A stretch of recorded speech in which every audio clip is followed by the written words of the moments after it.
Boa tarde. Eu fiquei pensando em como que eu iria gravar um vídeo para poder conscientizar as pessoas, já que como profissional da saúde eu me vejo responsável por esse assunto também. E poder conscientizar de uma forma que todos compreendam e percebam a gravidade que a gente está vivendo em termos de epidemia, de pandemia, né, que já se tornou global. E nesse sentido eu inicio esse vídeo falando sobre o que é o vírus, né? O vírus é um material genético que fica disperso, mas que depende de um hospedeiro, que é uma célula, para se proliferar e se replicar, né? A gente sabe que existem várias variedades de vírus, né, em todo o mundo, e dentre essas variedades, algumas se adaptam de acordo com o ambiente, né? A gente ouve falar muito aí do SARS-CoV-2, né? Que é um vírus que provoca uma síndrome respiratória aguda e muitas vezes grave, né? Diante de um paciente, dependendo da categoria de risco. Eu estava lendo sobre esse assunto, né? E fiquei até um pouco ansioso para poder falar, né?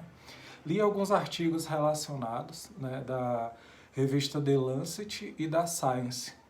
E ambos falam da importância mesmo epidemiológica desse vírus. Só que num contexto, né, em que a gente está vivendo e que é muito grave. Eu pontuei aqui, relacionei alguns aspectos importantes para sinalizar.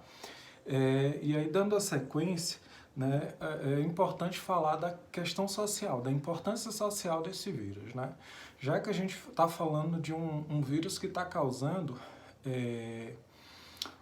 uma comoção de alguma forma e até mesmo, né, um pânico, né, entre as pessoas. O que é importante sinalizar diante da importância social, da questão social? É que hoje a gente vive uma nova era. E tratando-se de uma nova era, é importante a gente saber que o vírus ele é transmitido de pessoa a pessoa, do contato entre pessoas. Então, de alguma forma, o mecanismo utilizado para prevenir a proliferação desse vírus vai ser justamente o isolamento social, o distanciamento social. Ou seja, as pessoas elas vão ficar mais individualistas, mais distantes de um modo geral. Porém, isso não deve ser encarado como algo maléfico. Pelo contrário, vai trazer benefícios e prevenir ou evitar a proliferação acelerada desse vírus. E tomando por base esse aspecto, por que se fala muito nesse isolamento social, em em cancelamento de shows, fechamento de escolas, de lugares onde há aglomeração de pessoas? Justamente porque essa ascensão do vírus está num momento do que a gente chama de transmissão sustentada, que é quando um vírus ele deixa de ser endêmico e se torna global. A gente fala, dentro da saúde, em pneumonia comunitária. Não sei se vocês já ouviram falar desse termo. Nesse contexto, o vírus já passa a ter uma transmissibilidade comunitária, que é o que se chama de sustentada, né? Transmissibilidade sustentada, a transmissão sustentada, que é quando esse vírus ele se propaga com maior velocidade devido ao contato social que as pessoas têm.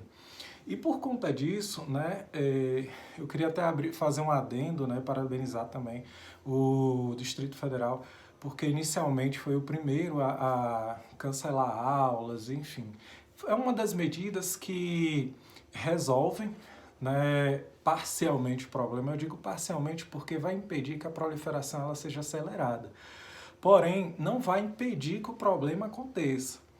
E dando sequência a isso, por que é importante falar também dessa questão? Porque, como o vírus está chegando a um momento em que a transmissão dele já se torna comunitária ou sustentada, que é um termo muito utilizado dentro da saúde, a gente entende que o fato de se evitar o contato entre pessoas de forma muito intensa, isso minimiza a propagação e a proliferação desse vírus.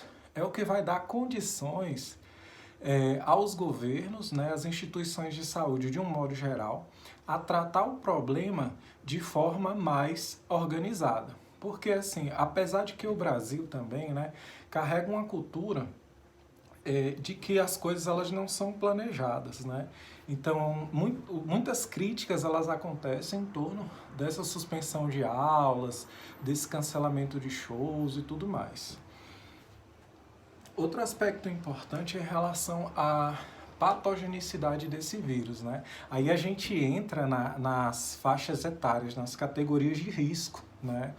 As pessoas com maior risco de apresentar agravamento desse vírus, infelizmente, são as pessoas mais idosas, né? Com mais idades. O que não exime os jovens também de apresentar sintomas agravados em decorrência desse vírus, né? Que pode aparecer os sintomas, né, o agravamento da própria doença em dias, né? Necessariamente o vírus ele fica lá incubado e aí ele se torna um agressor do seu organismo em poucos dias, né? Às vezes a pessoa carrega o vírus e nem percebe que carrega, né? Não se sabe de fato, se tem ou não a doença. Por isso que é tão importante esse isolamento, justamente para evitar que as pessoas propaguem de forma acelerada. Porque eu ouvi alguns podcasts, né? E assim, ele tem relacionados ao assunto, e li alguns artigos também, assisti alguns vídeos que compartilharam comigo. E assim, a importância social é muito maior, muitas vezes, do que necessariamente o fator patogenicidade desse vírus. Porém, a gente tem que considerar de forma bem importante o fato, né, da doença causada por esse vírus, que é a Covid-19. Um aspecto dentro desse contexto importante de se falar é que o vírus ele não causa uma gripe, né? Ele pode provocar alguns sintomas como tosse, né, febre alta, que a gente costuma falar, 38 graus, e também pode provocar em alguns momentos aquela sensação de fadiga, né? Mas não é algo tão presente, né? Já que o vírus ele pode provocar diversos sintomas, né? Característicos de uma gripe ou de uma própria pneumonia. Nesse sentido, né, o que é mais grave diante da patogenicidade desse vírus? É justamente a insuficiência respiratória. Por tratar de um vírus que vai atacar principalmente, né, os brônquios, né? E eu estava lendo sobre o assunto e muitas vezes um exame de imagem não é o suficiente para diagnosticar, com exceção da tomografia, claro, né? Mas eu não vou me aprofundar porque é uma área já médica, né, de diagnóstico por imagem. Então a gente consegue avaliar, mas proceder com o diagnóstico, de fato, é o médico que vai fazer isso. E que é importante também a gente dar importância, dar valor ao que é dito por esses especialistas da área de infectologia especialmente. E continuando o assunto, só para lembrar que assim, a importância social do vírus ela está mais relacionada à questão epidemiológica, ou seja, os hospitais públicos e privados do Brasil não têm condição de atender a quantidade de doentes que vai surgir, até porque uma das medidas para conter ou evitar o agravamento da doença é a intubação, né, orotraqueal, o que depende muito de suporte ventilatório, que é através dos respiradores, como também de leitos de UTI para que haja um monitoramento desse indivíduo. E a gente sabe que o Brasil, enquanto sistema único de saúde, não dispõe de um número de UTIs suficiente para atender o número de doentes que vai surgir. Porque é inevitável que esse vírus ele se limite, né, por se tratar justamente de um vírus, né, e a disponibilidade de hospedeiros que somos nós, aí, que está disposta, né? E o que é importante nisso, né? Nessa paralisação toda que houve em torno de algo tão minúsculo. Eu estava pensando aqui e até lendo sobre a questão, nada a ver, né? Um tema intercalado que era sobre cultura, né? O mito da liberdade de Skin. Aí falando um pouco sobre a questão da cultura, e aí eu comecei a refletir, nossa, como algo tão minúsculo pode gerar todo esse transtorno que vem gerando no mundo todo, né? Mas só para a gente dar sequência, voltando à questão da intubação. Então, assim, como eu falei, os leitos de UTI no Brasil, eles são limitados e não comportariam, né, e não irão, de fato, comportar o número de doentes que se prevê.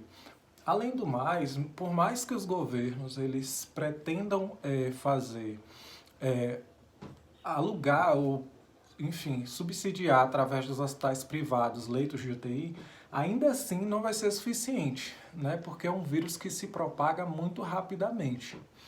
E para poder finalizar, apesar de perceber que o vídeo ficou um pouco extenso, mas é importante que se assista ele até o final, até porque os cuidados eles já se tornaram clichê e que bom que essas informações elas se propagaram de uma forma muito interessante, né? E muito global também. É importante saber que a lavagem das mãos é um dos principais meios de evitar a contaminação, a proliferação através desse vírus. Porque as nossas mãos, como é sabido, são os nossos mecanismos, é o nosso mecanismo, principal mecanismo de trabalho, né? Então é a única forma que a gente tem do contato ser evitado, principalmente, né? E aí a gente pensa posteriormente que esses cuidados, além da lavagem das mãos, do isolamento social, os benefícios que isso poderá trazer posteriormente, né? Pós-crise, né? Vamos colocar assim, nesse contexto de saúde que a gente vive hoje. E vendo por esse lado, né, é um vírus que, assim, é uma observação importante que eu tenho a fazer em relação à sazonalidade. Porque esse vírus, ele não se sabe ao certo como ele vai se comportar e como ele se comporta em países tropicais como o nosso, né? Hoje, Brasília, ela está com uma estatística de 14 casos confirmados e 158 sob investigação. Isso é um dado hoje que eu extraí do Metrópolis, né? Que é um portal que eu sinto confiança, tenho segurança em reportar os dados. E tendo como sequência, né, a observação, se esse dado, né, chega a 14 pacientes, né, nesse período aí em que o governador suspendeu aglomerações através de aulas e shows, imagina só se não houvesse acontecido esse tipo de paralisação, né? Seria muito mais grave, até porque recentemente nós tivemos um show em Brasília da banda Maroon 5, e que é uma banda uma banda internacional e que